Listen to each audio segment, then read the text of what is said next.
तीन साधु और एक विधवा औरत। अध्याय 1। अंधकार में गिरी नारी। बहुत समय पहले की बात है। एक सुदूर गांव था जिसका नाम था शांतिपुर। ये गांव पहाड़ों और घने जंगलों से घिरा हुआ था। यहाँ के लोग सीधे साधे थे, खेतीबाड़ी करके जीवन यापन करते थे। हालांकि गांव का नाम शांतिपुर था, लेकिन वहां की गलियों में शांति कम और कड़वाहट ज्यादा थी। ये गांव अंधविश्वास और सामाजिक कुरीतियों में जकड़ा हुआ था। इसी गांव में रहती थी एक स्त्री जिसका नाम था सुमित्रा। सुमित्रा एक विधवा थी। उसके पति की मृत्यु हुई। 3 वर्ष बीत चुके थे। जब उसके पति हरिप्रसाद की बीमारी से मौत हुई, तब से उसके जीवन में सिवाय आंसुओं और तानों के कुछ भी नहीं बचा था। हरिप्रसाद गांव के एक साधारण किसान थे। उनका घर छोटा सा था, मगर उसमें सुमित्रा के साथ उनका प्यार और आपसी समझदारी बचती थी। मगर जैसे ही हरिप्रसाद की मृत्यु हुई, सुमित्रा का संसार अंधकार में डूब गया। गांव वाले उसे एक अशुभ स्त्री मानने लगे। गांव की औरतें उसके साथ उठने बैठने से कतराती। पुरुषों उसे तानों और अपमान से नवाज थे। बच्चों को कहा जाता कि सुमित्रा के घर के पास भी ना जाए। हर सुबह जब सुमित्रा गांव के कुएं पर पानी भरने जाती, तो औरतें आपस में फुसफुसाती, देखो ये अभागन आ गई, जिसके पांव जहां पड़ जाते हैं वहां कुछ अशुभ ही होता है। सुमित्रा ने कई बार इन तानों को अनसुना करने की कोशिश की, मगर उनकी बातों के कांटे उसके दिल को चीरते रहे। उसके लिए और भी कठिन होती है जब पूरा गांव गहरी नींद में सो जाता। सुमित्रा आंगन में बैठकर आसमान की ओर देखती। चांद की चांदनी उसकी आंखों में आंसू भर देती। वह अक्सर अपने पति की तस्वीर के आगे दीप जलाकर रोती और भगवान से पूछती, आखिर मैंने कौन सा पाप किया है जो मेरा जीवन इस तरह नर्क बन गया। कई बार उसने गांव छोड़कर जाने की भी सोची, मगर कहाँ जाती। उसके माता पिता बहुत पहले ही चल बसे थे। भाई बहनों ने उसके विधवा होते ही मुंह फेर लिया।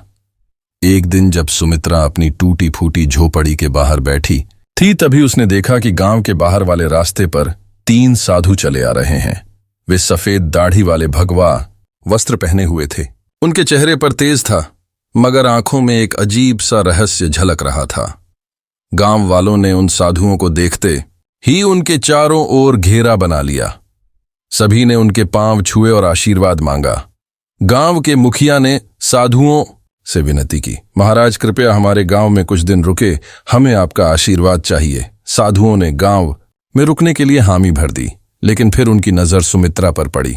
उनमें से सबसे वृद्ध साधु ने सुमित्रा को देखते ही कहा, यह स्त्री दुख से घिरी है, मगर इसके भाग्य में कुछ अनोखा लिखा है। गांव वाले यह सुनकर चौंक गए। उन्हें विश्वास नहीं हो रहा था कि वही सुमित्रा जिसे वे अशुभ मानते थे, उसके भाग्य में कुछ खास हो सकता है। सुमित्रा खुद भी हैरान थी। उसके मन में सवाल उठे, आखिर ये साधु कौन है और मेरे भाग्य के बारे में ऐसा क्यों कह रहे हैं। तीनों साधु गांव के बीचों बीच स्थित एक पुराने मंदिर में ठहरे। ये मंदिर वर्षों से वीरान पड़ा था, मगर साधुओं के आते ही वहां रौनक लौट आई। गांव वाले उन्हें देखने के लिए रोज वहां पहुंचते और उनके प्रवचनों को सुनते। सुमित्रा भी मंदिर के बाहर खड़ी होकर साधुओं की बातें सुनती, लेकिन गांव के लोग उसे भीतर जाने नहीं देते थे। एक दिन जब सभी लोग प्रवचन सुन रहे थे, तब सबसे वृद्ध साधु ने कहा, हर व्यक्ति के जीवन में दुख आते हैं, लेकिन केवल वही व्यक्ति अपने भाग्य को बदल सकता है जो अपने भीतर छिपे रहस्य को पहचान ले। सुमित्रा को यह सुनकर अजीब लगा। वह सोचने लगी, क्या मैं अपने दुहक को दूर कर सकती हूं? क्या मैं भी अपने भाग्य को बदल सकती हूं? 3 साधु कौन थे? तीनों साधु साधारण व्यक्ति नहीं थे। उनकी आंखों में गहरी समझ थी और उनके शब्दों में अपार शक्ति। वैनन पहले साधु का नाम था ज्ञानानंद। वे आध्यात्मिक ज्ञान के जाता थे। उनका कहना था कि दुनिया में कोई भी दुहक तब तक समाप्त नहीं हो सकता जब तक मनुष्य स्वयं को नहीं पहचान लेता। तो दूसरे साधु का नाम था कर्मानंद। वे कर्म के सिद्धांत को मानते थे। उनका कहना था कि भाग्य से बड़ा केवल कर्म होता है। यदि किसी का जीवन अंधकारमय है, तो उसे केवल अपने कर्मों से ही रोशनी में बदला जा सकता है। 3 तीसरे साधु का नाम था ध्यानानंद। हुए साधना और ध्यान के मार्ग पर चलते थे। उनका कहना था कि आत्मा को शांत करके मन को नियंत्रित करके। कोई भी व्यक्ति अपने दुखों से मुक्ति पा सकता है। रात के समय जब गांव वाले अपने घर चले गए तो सुमित्रा मंदिर के पास आई। उसे विश्वास नहीं हो रहा था कि तीनों साधु सच में उससे मिलना चाहते हैं। जैसे ही वह मंदिर के अंदर पहुंची, तीनों साधु उसकी ओर देखने लगे। कुछ देर तक कोई कुछ नहीं बोला। फिर ज्ञानानंद बोले, तुम हमें क्यों ढूंढ रही हो? पुत्री सुमित्रा कांपते हुए बोली, मुझे कुछ समझ नहीं आता। मैं बस ये जानना चाहती हूं कि मेरे जीवन में इतना दुहक क्यों है? मैंने किसी का क्या बिगाड़ा है? तीनों साधु मुस्कुराए। कर्मानंद ने कहा, दुनिया में कोई भी दुख बिना कारण नहीं आता। तुमने अपने पूर्व जन्मों में जो किया है उसका ही परिणाम तुम्हें इस जन्म में मिला है। लेकिन घबराओ मत, क्योंकि हर कर्म को नए कर्मों से बदला जा सकता है। सुमित्रा ने आंखें भरते हुए पूछा, क्या मैं अपना भाग्य बदल सकती हूं? ध्यानानंद ने धीरे से उत्तर दिया, हां, लेकिन उसके लिए तुम्हें परीक्षा देनी होगी। क्या तुम तैयार हो? सुमित्रा ने बिना कुछ सोचे जवाब दिया, मैं तैयार हूं। तीनों साधु एक दूसरे की ओर देखने लगे। यह देखकर ऐसा लग रहा था जैसे वे किसी रहस्य को जानते हों। ज्ञानानंद ने कहा, तो फिर कल सूरज उगने से पहले तुम जंगल के पास वाले पीपल के पेड़ के नीचे आओ। वहां से तुम्हारी यात्रा शुरू होगी। सुमित्रा को कुछ समझ नहीं आया, मगर उसने सिर हिलाकर हामी भर दी। गांव में फैली अफवाह अगले दिन गांव में यह खबर आग की तरह फैल गई कि तीनों साधुओं ने सुमित्रा को जंगल में बुलाया है। गांव के लोग आपस में चर्चा करने लगे, क्या ये साधु इसे कोई वरदान देने वाले हैं या फिर इसे श्राप मिलेगा? गांव की कुछ औरतें आपस में फुसफुसाने लगीं, कहीं ये साधु हमें धोखा तो नहीं दे रहे? लेकिन सुमित्रा को इन बातों से कोई फर्क नहीं पड़ा। उसे केवल इस बात की चिंता थी कि आखिर जंगल में उसके साथ क्या होने वाला है। उस रात सुमित्रा सो नहीं सकी। वह बार बार सोच रही थी, क्या सच में कोई मेरी मदद कर सकता है या यह भी सिर्फ एक और छलावा है? लेकिन अब वह ठान चुकी थी कि चाहे कुछ भी हो जाए, वह अगले दिन सूरज उगने से पहले जंगल के पास जाएगी ही खड़े थे। वे गहरी तपस्या में लीन थे। उनके चारों ओर एक अद्भुत शांति फैली हुई थी। सुमित्रा ने हाथ जोड़कर प्रणाम किया और कहा, मैं आ गई हूं महाराज। अब मुझे बताइए कि मेरी परीक्षा क्या है? ज्ञानानंद ने आंखें खोलीं और बोले, यह संसार एक भ्रम है पुत्री। जो इसे समझ लेता है वही अपने भाग्य को बदल सकता है। लेकिन इससे पहले कि हम तुम्हें ज्ञान दें, तुम्हें अपनी परीक्षा देनी होगी। कर्मानंद ने कहा, हम तुम्हें इस जंगल में छोड़ रहे हैं। तुम्हें रात भर अकेले यहीं रहना होगा। ये जंगल बहुत रहस्यमयी है। यहां जंगली जानवर भी हैं और अदृश्य शक्तियां भी। लेकिन अगर तुमने अपना डर छोड़ दिया तो तुम पहली परीक्षा पास कर जाओगी। सुमित्रा को यह सुनकर झटका लगा। रात भर अकेले जंगल में वह डर गई थी, लेकिन उसने अपने भीतर हिम्मत जुटाई और कहा, मैं तैयार हूं। तीनों साधु मुस्कुराए और बोले, हम कल सुबह सूरज उगने के बाद यहां आएंगे, तब तक तुम्हें अकेले रहना होगा। इतना कहकर तीनों साधु जंगल के दूसरे छोर की ओर चले गए और सुमित्रा अकेली रह गई। शाम ढलते ही जंगल में अंधेरा छाने लगा। चारों ओर अजीब अजीब सी आवाजें आने लगी। दूर किसी पेड़ पर उल्लू बोल रहा था। झाड़ियों में कुछ सरसराने की आवाजें आ रही थी। सुमित्रा ने अपने दिल को संभालना और एक पेड़ के नीचे बैठ गई। लेकिन जैसे ही रात गहराने लगी, भय भी बढ़ने लगा। अचानक उसे लगा कि कोई परछाई उसकी ओर बढ़ रही है। उसका दिल जोर जोर से धड़कने लगा। क्या ये कोई जंगली जानवर है या कोई भूत? लेकिन तभी उसे साधुओं की बात याद आई। अगर तुमने अपना डर छोड़ दिया तो तुम पहली परीक्षा पास कर जाओगी। उसने अपनी आंखें बंद की, गहरी सांस ली और खुद से कहा, मुझे डरना नहीं चाहिए। मैं यहां अकेली नहीं हूं, मेरे साथ भगवान है। जैसे ही उसने यह सोचा, वह परछाई धीरे धीरे गायब हो गई। रात भर वह इसी तरह अपने डर से लड़ती रही। कभी कोई आवाज सुनाई देती, कभी अजीब सा कंपन महसूस होता, लेकिन उसने खुद को शांत रखा और हिम्मत नहीं हारी। सुबह की पहली किरण और सफलता। जैसे ही सूरज की पहली किरण जंगल में पड़ी, सुमित्रा ने राहत की सांस ली। थोड़ी देर बाद तीनों साधु वहां पहुंचे और देखा कि सुमित्रा मुस्कुरा रही है। ज्ञानानंद बोले, पुत्री, तुमने अपनी पहली परीक्षा पास कर ली। तुमने डर को जीत लिया। अब तुम्हारे जीवन में बड़ा बदलाव आने वाला है। सुमित्रा की आंखों में आशा की चमक थी। वही समझ गई थी कि डर केवल हमारे मन में होता है, और जब हम उसका सामना करते हैं तो वह खुद ही समाप्त हो जाता है। सुमित्रा की पहली जीत। जंगल में भय से भरी रात बिताने के बाद सुमित्रा की आंखों में अब डर की जगह आत्मविश्वास था। जब सूरज की पहली किरणें जंगल की शाखाओं से छनकर उसके चेहरे पर पड़ी तो उसने महसूस किया कि वह पहले से कहीं अधिक शांत और मजबूत हो चुकी थी। तीनों साधु मुस्कुरा रहे थे। ज्ञानानंद बोले, पुत्री, तुमने पहली परीक्षा पास कर ली, अब तुम तैयार हो दूसरी परीक्षा के लिए? सुमित्रा ने विनम्रता से सिर झुकाया और कहा, मैं तैयार हूं महाराज। 3 साधुओं का रहस्य। तीनों साधु सुमित्रा को लेकर एक पहाड़ी के ऊपर बने एक पुराने मंदिर में गए। यह मंदिर देखने में साधारण था, लेकिन वहां एक अजीब सी ऊर्जा महसूस हो रही थी। जैसे ही सुमित्रा ने मंदिर के द्वार पर कदम रखा, उसे अपने शरीर में एक हल्की कंपन महसूस हुई। तभी ध्यानानंद ने कहा, अब समय आ गया है कि हम तुम्हें अपने वास्तविक स्वरूप के बारे में बताएं। सुमित्रा चौंक गई। आपका वास्तविक स्वरूप? ज्ञानानंद ने अपनी आंखें बंद की और अचानक उनके शरीर से एक तेज प्रकाश निकलने लगा। उसी क्षण कर्मानंद और ध्यानानंद भी प्रकाश से घिर गए। कुछ ही क्षणों में उनके सामने साधारण मनुष्यों के बजाय 3 दिव्य प्राणियों की आकृतियां खड़ी थीं। वे देवता थे। सुमित्रा विस्मय से देखती रह गई। वह कुछ कह ही नहीं पाई। कर्मानंद बोले, हम साधारण साधु नहीं हैं पुत्री, हम तीनों ब्रह्मा, विष्णु और महेश के दूत हैं और इस पृथ्वी पर कुछ विशेष उद्देश्यों के लिए आए हैं। ध्यानानंद आगे बोले, हमें आदेश मिला था कि हम किसी ऐसे व्यक्ति की परीक्षा लें जो सच्चे मन से अपने भाग्य को बदलना चाहता हो, और हमने तुम्हें चुना। सुमित्रा की आंखों में आंसू आ गए।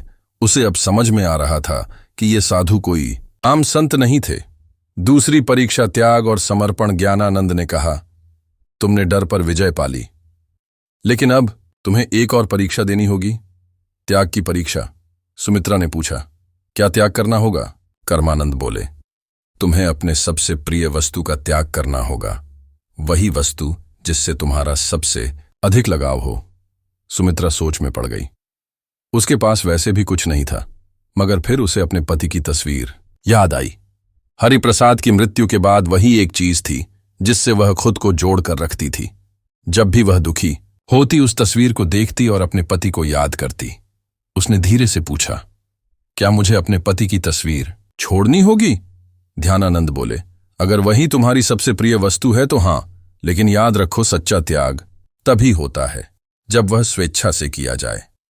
अगर तुम इस परीक्षा के लिए तैयार नहीं हो तो हम तुम्हें बाध्य नहीं करेंगे। सुमित्रा के मन में संघर्ष शुरू हो गया। क्या वह अपने पति की अंतिम निशानी को छोड़ सकती है? उसने कुछ देर सोचा और फिर कहा, अगर मेरे जीवन को बदलने के लिए यह आवश्यक है क्नौसतो, मैं तैयार हूं। तीनों साधु मुस्कुरा उठे। तो जाओ और अपनी सबसे प्रिय वस्तु को गांव के तालाब में प्रवाहित कर दो। त्याग का क्षण। सुमित्रा गांव वापस आई और अपनी झोंपड़ी में गई। वहां एक पुराने संदूक में वह तस्वीर रखी हुई थी। उसने कांपते हाथों से उसे उठाया और तालाब की ओर चल पड़ी। गांव के कुछ लोग उसे ऐसा करते देख रहे थे। वे आपस में बातें कर रहे थे, अब यह पागल हो गई है, अपने पति की तस्वीर क्यों फेंक रही है? लेकिन सुमित्रा ने उनकी बातों पर ध्यान नहीं दिया। उसने धीरे से तस्वीर को पानी में प्रवाहित कर दिया। जैसे ही तस्वीर पानी में डूबी, उसे महसूस हुआ कि उसके दिल का सारा भार भी पानी में समा गया है। अब वह हल्का महसूस कर रही थी। दूसरी परीक्षा सफल। जैसे ही वह वापस जंगल में पहुंची, तीनों साधु वहां खड़े थे। ज्ञानानंद बोले, पुत्री, तुमने त्याग की परीक्षा भी पास कर ली। अब तुम उस बंधन से मुक्त हो चूकी हो जो तुम्हें अतीत से जोड़कर रखता था। सुमित्रा को अब सच में लगने लगा कि उसका जीवन बदल रहा है। ध्यानानंद बोले, अब तुम्हारी अंतिम और सबसे कठिन परीक्षा बाकी है। सुमित्रा ने सिर झुका लिया। मैं तैयार हूं महाराज। तीसरी और सबसे कठिन परीक्षा। सुमित्रा ने भय और त्याग की परीक्षा पास कर ली थी। अब वह पहले से कहीं अधिक मजबूत और आत्मविश्वासी महसूस कर रही थी। लेकिन उसे नहीं पता था कि उसकी सबसे कठिन परीक्षा अभी बाकी थी। तीनों साधु मंदिर के भीतर खड़े थे। जब सुमित्रा वहां पहुंची तो ज्ञानानंद ने गंभीर स्वर में कहा, पुत्री, अब तुम्हारी अंतिम परीक्षा का समय आ गया है। सुमित्रा ने सिर झुकाकर कहा, मैं तैयार हूं महाराज। ध्यानानंद बोले, यह परीक्षा तुम्हारी आत्मा की परीक्षा है। तुम्हें यह सिद्ध करना होगा कि तुम केवल अपने लिए नहीं बल्कि दूसरों के लिए भी जी सकती हो। सुमित्रा ने आश्चर्य से पूछा, मुझे क्या करना होगा? कर्मानंद ने कहा, गांव में एक वृद्ध महिला रहती है जिसका कोई सहारा नहीं है। वह भूखी और बीमार है। तुम्हें अपना सारा भोजन और अपनी झोपड़ी उसे देनी होगी और फिर तुम्हें जंगल में जाकर 7 दिन तक ध्यान करना होगा बिना भोजन और पानी के।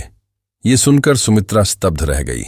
अपना घर और भोजन छोड़ दूं और फिर 7 दिन बिना कुछ खाए पिए ध्यान करूं? यह परीक्षा किसी भी अन्य परीक्षा से अधिक कठिन थी।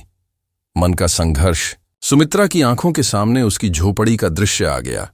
यह घर उसका अंतिम सहारा था। अगर उसने इसे छोड़ दिया तो वह कहां जाएगी? लेकिन फिर उसे साधुओं की बातें याद आईं। अगर तुमने यह परीक्षा पास कर ली तो तुम्हारा जीवन पूरी तरह बदल जाएगा।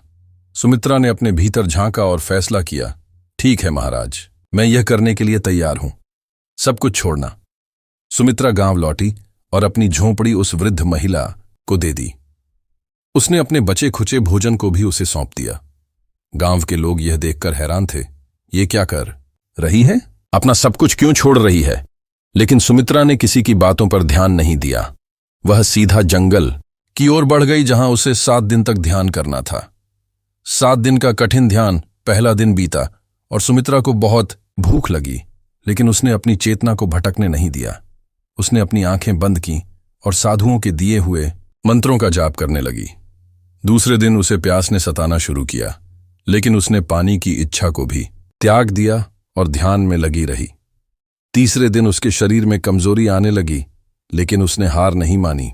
चौथे दिन उसे लगा कि वह अब और नहीं सह पाएगी, लेकिन तभी उसे साधुओं की बातें याद आईं। सच्ची शक्ति शरीर में नहीं, मन में होती है। 5वें और 6ठे दिन वह पूरी तरह ध्यान में डूब गई थी। अब उसे भूख प्यास महसूस ही नहीं हो रही थी। 7वें दिन जब सूरज उगा तो कुछ अद्भुत हुआ। सुमित्रा की आत्मा एक नई ऊर्जा से भर गई थी। उसे महसूस हो रहा था जैसे वह एक साधारण स्त्री नहीं रही, बल्कि एक दिव्य शक्ति से जुड़ चुकी है। सुमित्रा का रूपांतरण जब 7वां दिन पूरा हुआ तो तीनों साधु उसके सामने प्रकट हुए। ज्ञानानंद बोले, पुत्री, तुमने अपनी अंतिम परीक्षा भी पास कर ली। अब तुम केवल एक साधारण विधवा नहीं हो, बल्कि एक सशक्त आत्मा बन चुकी हो।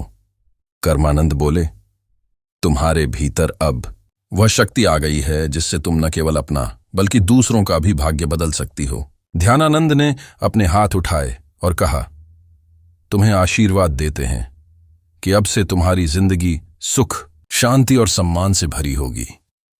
सुमित्रा के चारों ओर एक सुनहरी रोशनी फैल गई। उसने आंखें बंद कर लीं और जब खुली तो वह पहले से कहीं अधिक शांत, मजबूत और तेजस्वी महसूस कर रही थी। गांव में वापसी और सम्मान। जब सुमित्रा गांव लौटी तो गांव वाले उसे देखकर चौंक गए। अब वह कोई दुखी विधवा नहीं थी। उसके चेहरे पर दिव्यता थी। उसकी आंखों में आत्मविश्वास था। गांव के लोगों ने उसे पहले तिरस्कृत किया था, लेकिन अब वे उसके पास आकर उसके चरण छूने लगे। मां, हमें क्षमा करो, हमने तुम्हारा अपमान किया था, लेकिन अब हमें समझ आ गया कि तुम कोई साधारण स्त्री नहीं हो।